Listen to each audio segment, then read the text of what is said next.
So I've got her for the day. Well, I've actually got her for the week because Amy's away. So I'm going to take it out and give it a thorough test and do a little bit of filming on it. Okay, in terms of the menu, let's have a look, shall we?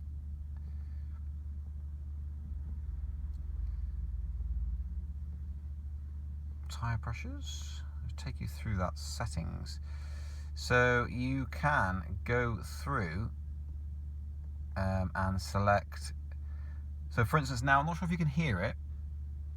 There's a cooler on and it's enabled, and you can disable it. Battery cooler, date, clock, maintenance, alarms, tyre pressures, units, language, effects, and main contents. Factory. Let's go and have a look at main contents. Regenerating energy on. Battery level percentage on. Battery capacity on. Max average speed on. Tyre pressures on. Driving distance on laps on. It's all on. But you can turn those off if you so chose. So there you go. Okay, and as you can see, enough room for a baby seat. And then this is a single unit, and then you have this seat, which you can fold up by pulling these red tabs, and you can pull them back down again, and it basically slots into here. Now these aren't adjustable forward and back, nor are these. So you can actually get these back seats to go right down, so they're fully adjustable in terms of leaning backwards, which you can almost, was a very, very relaxing seat. And there's still room in the back if you lean them back. So that's the seating configuration. Obviously you can fold these down and they go up sideways, both those seats, so you can fold them up completely. These ones can fold down and go forward just like this one, but they're not removable. So you can maximize the space, but you can't remove these. They're still going to be there. So you can fold those up and fold these down and give yourself a considerable boot space, but you can't remove them. Well, not without getting a spanner out. And with the Techna, you get the ENV200 rubber mats, which are nice thick rubber mats, not your thin stuff. That should last and wear quite well. I don't know if they come on the other models, but certainly do with the Techna that we've got. Your airbag switch to the on or off is here on the passenger side. Brake discs on the rear, brake discs on the front, and with the Techna you get the winter pack, which stops all the mud and junk flying up onto the edge of the door. I definitely recommend that if you even just buy it. You don't buy this model, but get those if you can, or a third-party one, because it stops a lot of cleaning and a lot of mess.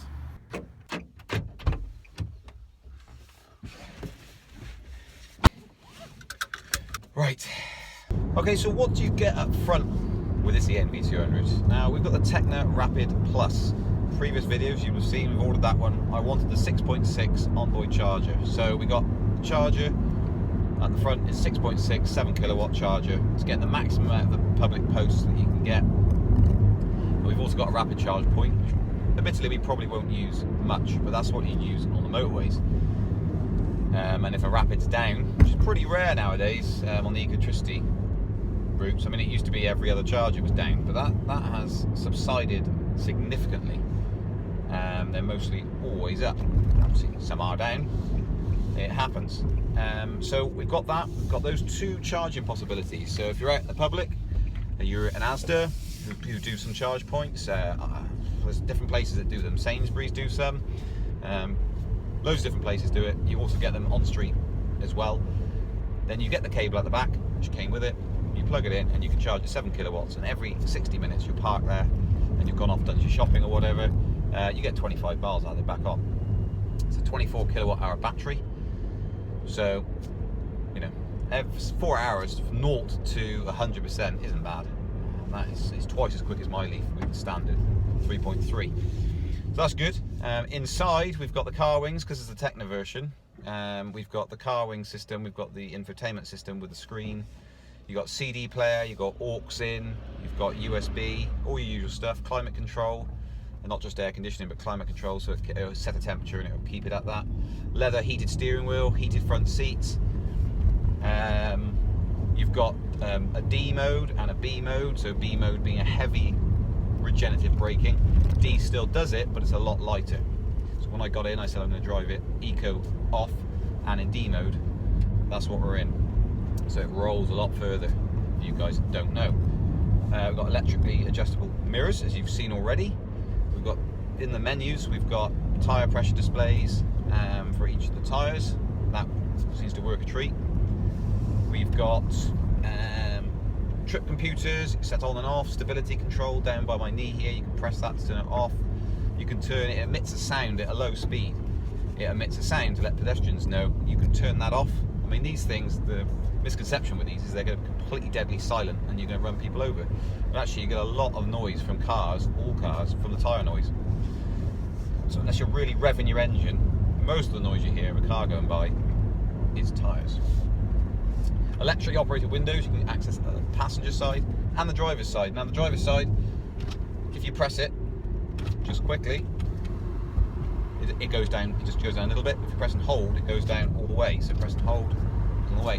One slightly frustrating thing about it is it won't come back up again, no matter what you do. A quick pull, press and hold, so you have to hold that to get it back up, which seems a little bit counterintuitive.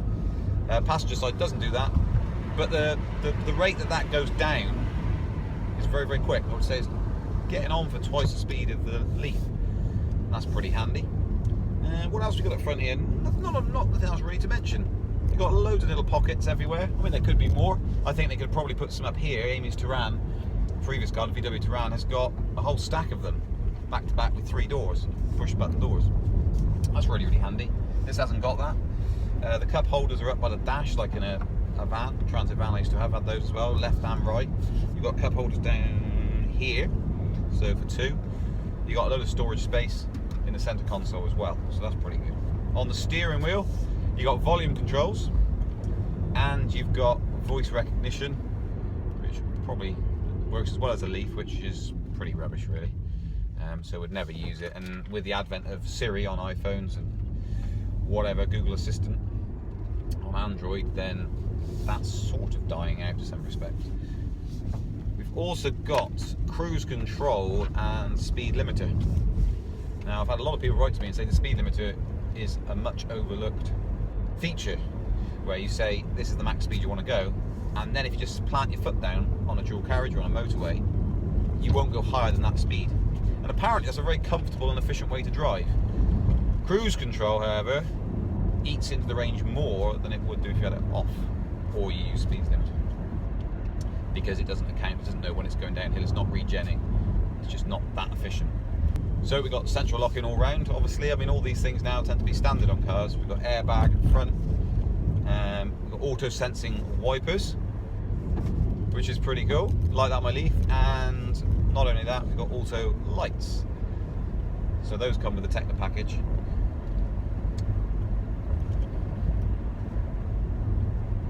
Pretty good, really.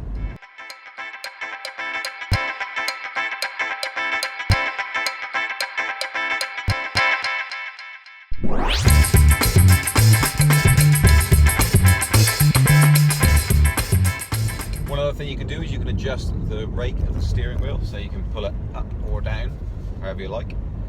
So you can, small, tall, you name it, you can fit in here fairly comfortably. The driving position is really, really high, so the seat is just like a van seat. It's essentially a van, but with seats in it, Combi.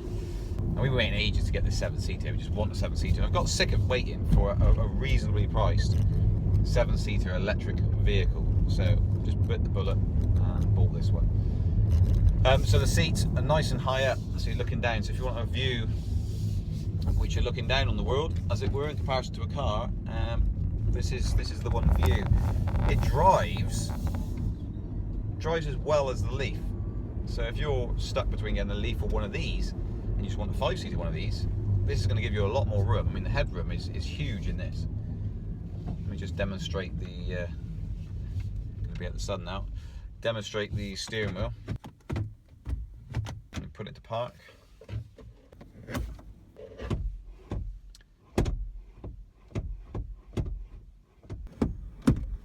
It doesn't come out, so you can't bring it outwards, but you can put it up or down, which is pretty handy. One thing it doesn't have is the quick tap indicators. So you have to put them on. So there's no lane change function, where you just tap it and it, it'll blinker. 3 or 4 times.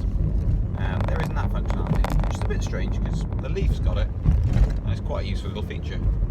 How many miles on the clock? 35 miles on the clock. Taking some passengers out now, as part of the test.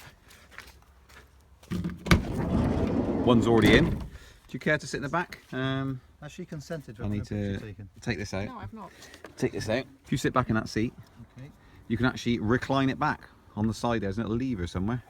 Don't know where that lever is, but so you can have a lie down, that little sleep.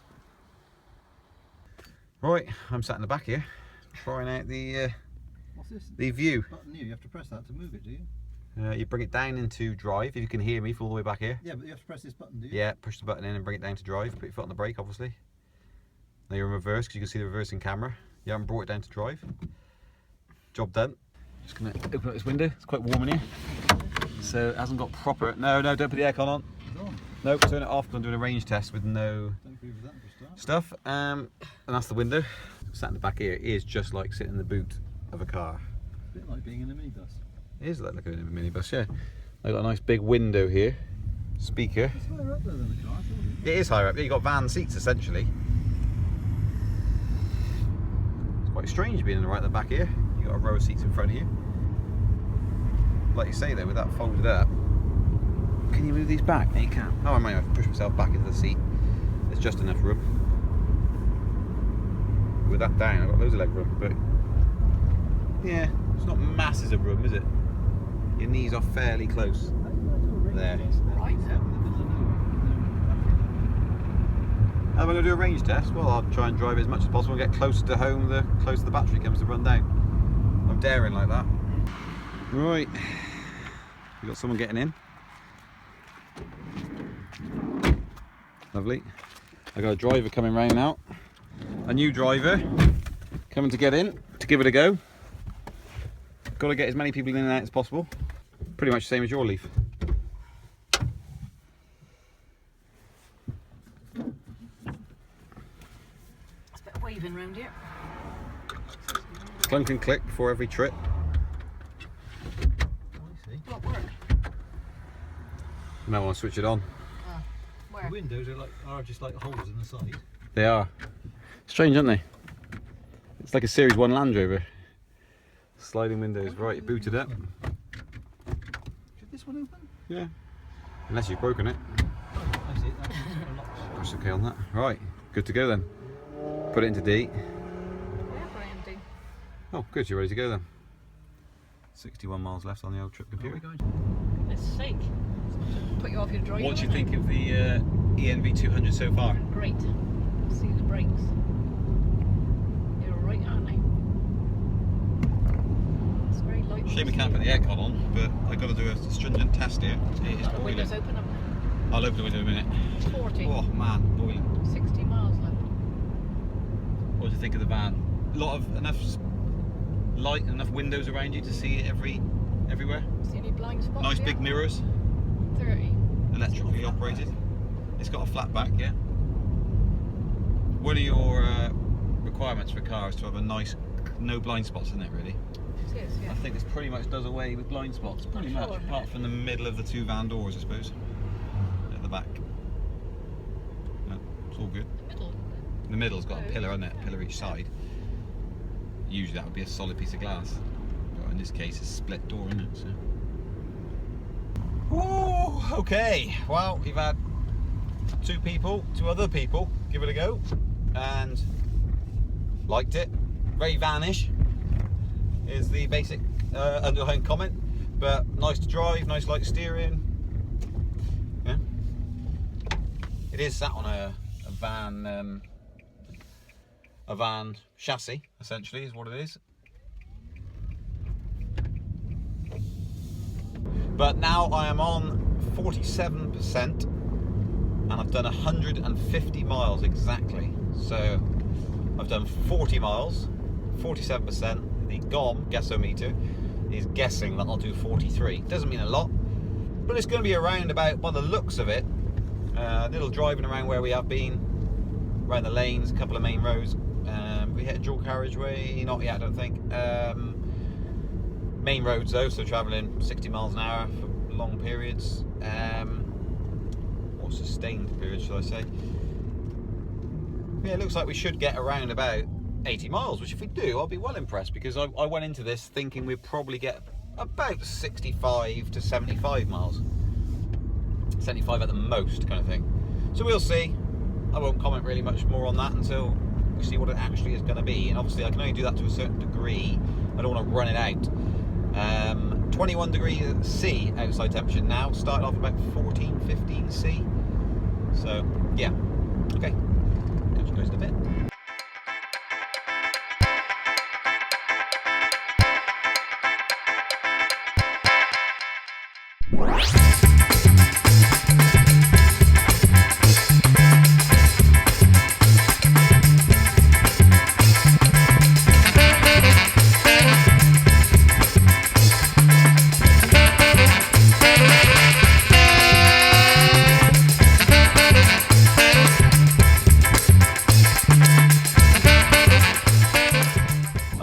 With the regeneration on D mode, obviously the regen, as I explained earlier, is a lot lighter, but you can really regulate it very well with your foot brake.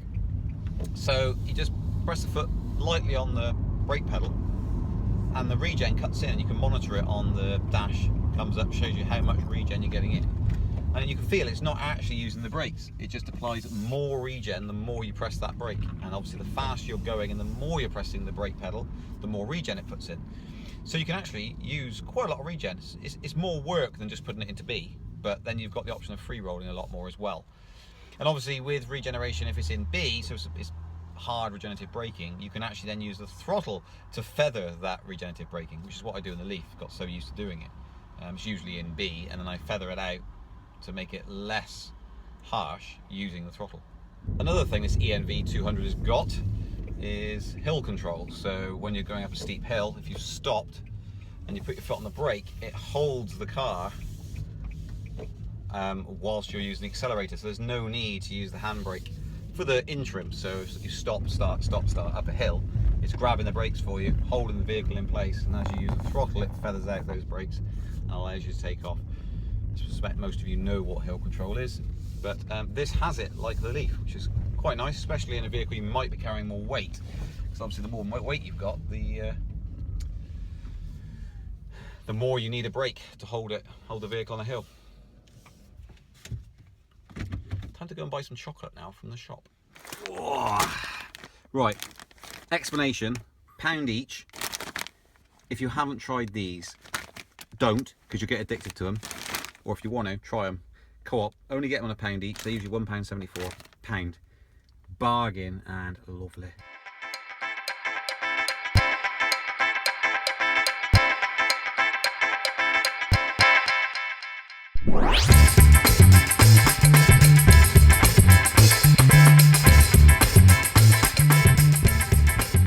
Okay, I got low, but battery is low. It's showing 11 miles remaining. 14% battery at the moment, and 177 miles. And the hill's going on and on and on. It's never ending.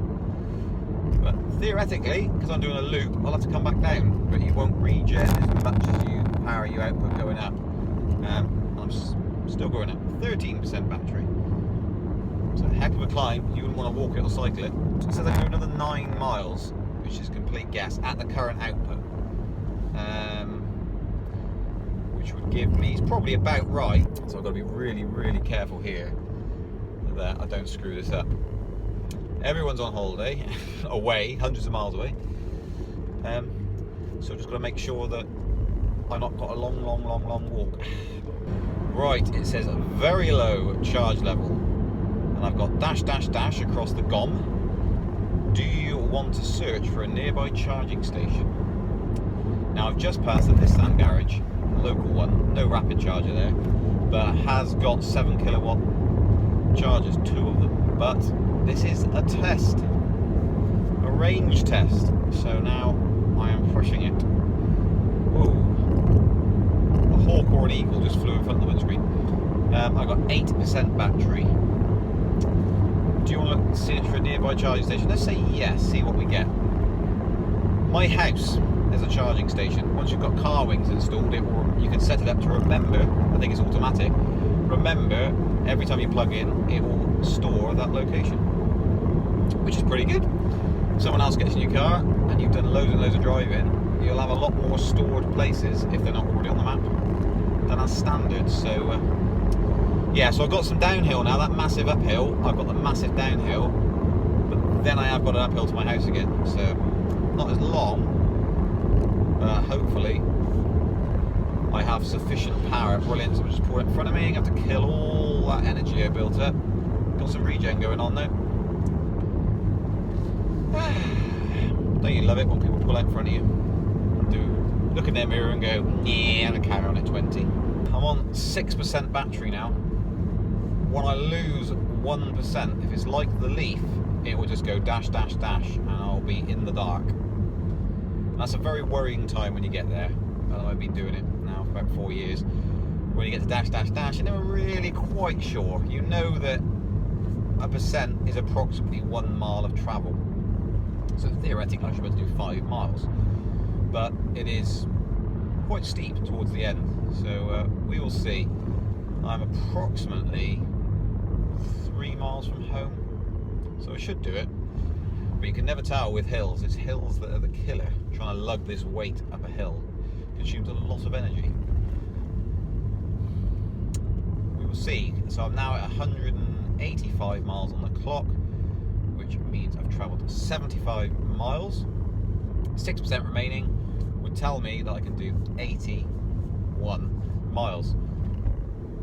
So it's not too bad. Not too bad. And obviously in winter that's going to be affected. I'm so used to that signalling with just a quick flick of the indicator. Whereas now I need to turn them on. Yeah, in winter that will be obviously less. I've been travelling around, it's 20 degrees now. It's at a high of 21 today I've been driving in, so it's very optimum weather. We're actually travelling around in an EV. So I'd expect 70, 65 to 70 in winter, and 80 to 85 is a push, 80 to 85 in summer. Now remember, this is a brand new battery pack, so it's had no work at all. And not only that, it's been sat there for a while. So once it starts get going, it's done a few cycles, 20 or so cycles. It may make a difference, maybe slightly more. But my Leaf, as a general rule, from new, it performs the same as it always has done. It didn't suddenly have a jump a month later. So, yeah. Right, I will report back when I've got the final figure for you. Right, now I've got dash, dash, dash. And okay, dash, dash, dash. So, you've got it here, dash, dash, dash, and you've got it here. So this is the GOM. You usually say you can do 20 miles or something, and then this is your battery percentage readout, which now gives me nothing. So what I'm doing is I'm going round roundabouts, finding straights, and then heading back along them, getting to the other side, going around a roundabout, going back up again. So, but I still need to get home, but I'm trying to, I've got approximately 5% left. Okay, back home. I got to 190 miles, so that's 80 miles travelled. Might push out another one, maybe, if you're lucky. That's what I got, so it's 80 miles.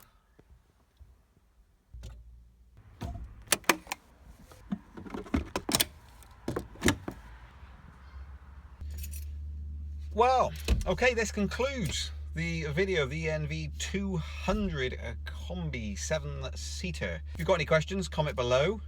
This is usually my stock is just complete vlog style. This was done a bit more fixed camera, different camera angles as you've seen.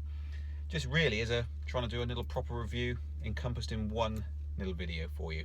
Please like and subscribe, that would be great. And if you're thinking about buying one, there's a referral link below, and then you can get £100 off if you use a referral link. Yes, hope you enjoyed.